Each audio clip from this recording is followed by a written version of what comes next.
Hey there, Chris Bayless here from the Sponsorship Collective. Sponsorship is hard.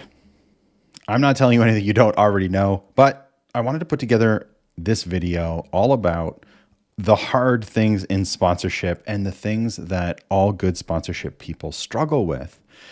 And if I'm being honest, that I still to this day find challenging. Check it out.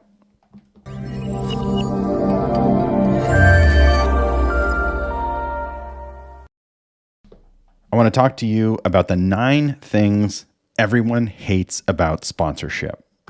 Now, before we dive in, take a moment to please hit the thumbs up button and then click the subscribe button so you never miss another sponsorship video.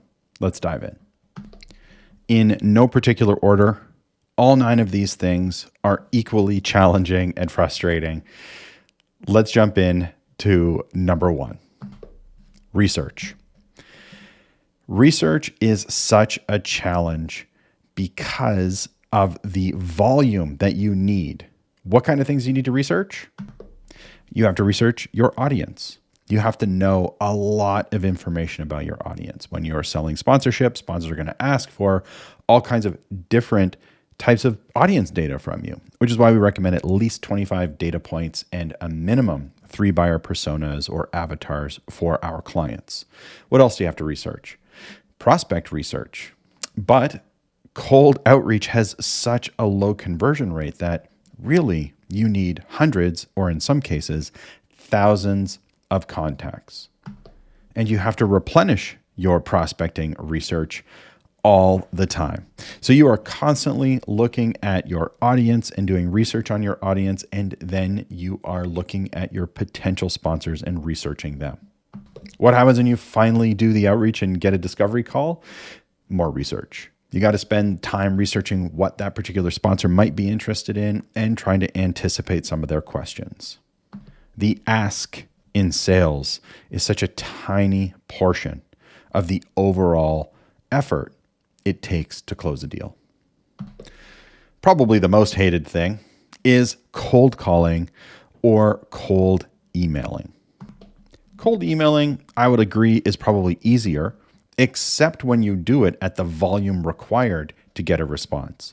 And cold calling, of course, is challenging because they might answer the phone, and now you have to be that person who just cold called someone to try to sell them something. I do not enjoy cold calling, but I do it anyway. I do what's required in order to hit my goals, not what I enjoy. A lot of people really get uncomfortable when it comes time to ask for money. Trying to figure out exactly how much to ask for, trying to figure out what their budget is, trying to figure out when the right time is to say the price. How long of a pause do you leave after you say the price? Do I just put in the proposal and the hope that I guessed right? These are all the things that go through our mind as sponsorship professionals, as sponsorship seekers, and asking for money tops the list of things that people constantly report to us that they hate doing. Especially early on in my career, asking for money was a challenge.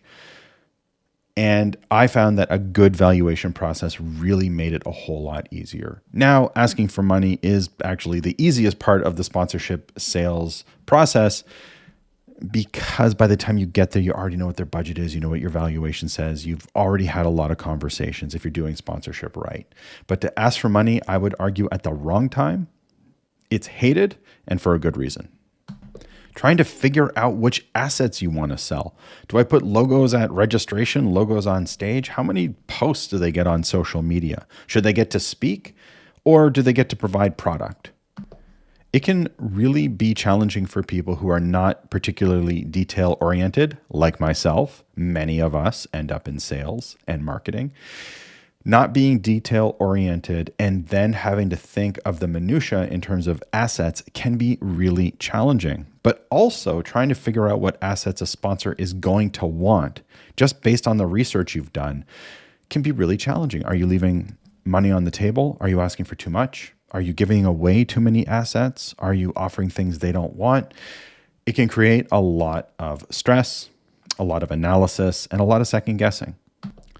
And I would say universally, valuing your assets, coming up with how much to charge is really challenging for most people, which of course is really good news for us at the Sponsorship Collective, given that we got our start as an agency that did nothing but valuations.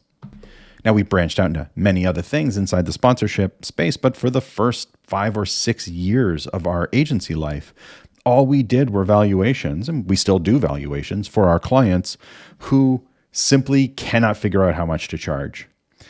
If I could describe a series of skills that would be the exact opposite of what it takes to be a good salesperson, I would say valuing assets is at the complete opposite end of the spectrum. Those who are good at the highly technical valuation process may not enjoy the sales process, and those who enjoy the sales process and talking to people may not enjoy building giant spreadsheets with lists of logos and pennies and dimes added up to equal tens of thousands, hundreds of thousands, or millions of dollars. Valuation is unquestionably the most technical part of sponsorship. Well, the most creative part of sponsorship is arguably building activations. And coming up with new activation ideas every time you talk to a sponsor can be really challenging. And a lot of sponsorship seekers that I know hate this part. They feel like they're just always coming up with the same series of activations. We'll do a contest, we'll do a giveaway, we'll have a booth, we'll mention them from the stage, we'll do some social media posts. Consistently coming up with good activation ideas based on audience data and sponsor needs is really challenging and a really hard part of the sponsorship sales process.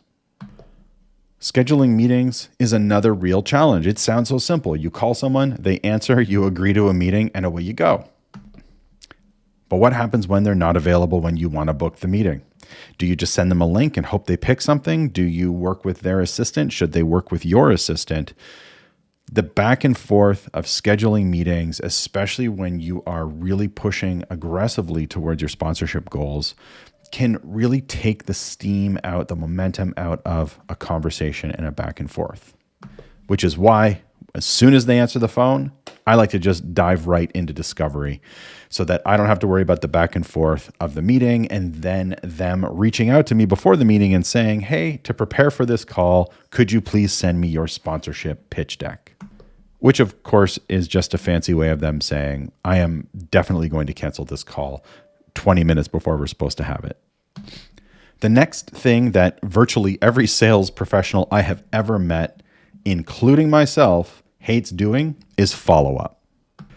We have a saying at the Sponsorship Collective, we didn't come up with it, but we've adopted it, called BAM-FAM, which is book a meeting from a meeting. Never let a person go without the next meeting on the calendar, or you are going to be chasing.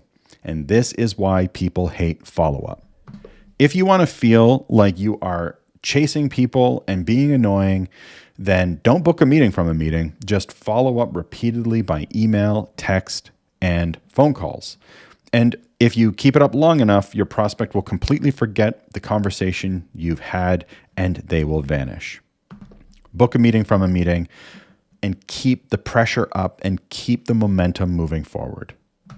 Following up really sucks.